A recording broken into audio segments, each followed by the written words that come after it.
बुद्ध और उनके शिष्य कभी भी एक स्थान पर अधिक समय तक नहीं टिकते, क्योंकि यह ग्रामीणों के लिए बोझ होगा, क्योंकि वे अपने भोजन के लिए ग्रामीणों पर निर्भर हैं। एक दिन बुद्ध एक ऐसे गांव में गए जहां वे पहले कभी नहीं गए थे।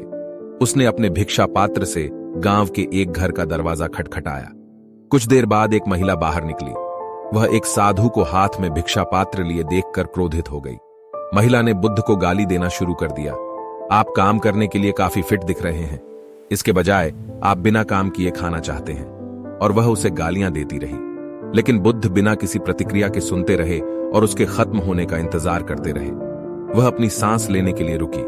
फिर उसने पूछा, तुम पत्थर बनकर क्यों खड़े हो? आप कुछ कह सकते हैं? बुद्ध ने कहा, मां, यदि कोई प्रस्ताव आया है और वह स्वीकार नहीं किया गया है तो वह किसका है? लेडी ने उत्तर दिया, मैं तुम्हें कुछ नहीं देती, बस मेरी जगह से निकल जाओ। बुद्ध ने धीरे से उत्तर दिया, मां, जब से मैं तुमसे मिला हूं तब से तुम मुझे वह सब कुछ दे रही हो जो तुम्हारे पास है।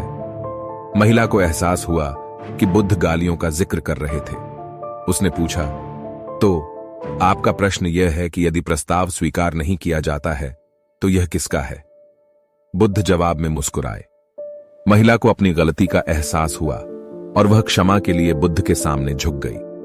बुद्ध ने कहा, जैसे दर्पण किसी वस्तु को प्रतिबिंबित करता है और ठहराव की तरह झील आकाश को प्रतिबिंबित करती है, इस बात का ध्यान रखें कि आप जो बोलते हैं और जिस तरह से कार्य करते हैं वह हमेशा अच्छा हो।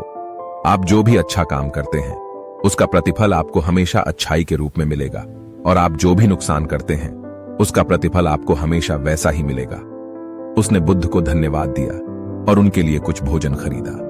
बुद्ध ने उसे धन्यवाद दिया और अपनी यात्रा जारी रखी। कहानी की नीति, कभी भी किसी को अपने क्रोध और शब्दों के माध्यम से आप पर नियंत्रण या सशक्त होने न दें। इसके बजाय दर्पण बने और उन पर चिंतन करें। सावधान रहें और अपनी भावनाओं पर नियंत्रण रखें। खुद पर नियंत्रण रखने से आप कभी भी किसी के प्रभाव में नहीं आएंगे, और एकमात्र व्यक्ति जो उनके अंदर की नकारात्मकता से प्रभावित हो रहा है। और याद रखें, आप दूसरों को जो देंगे बदले में आपको भी वही मिलेगा।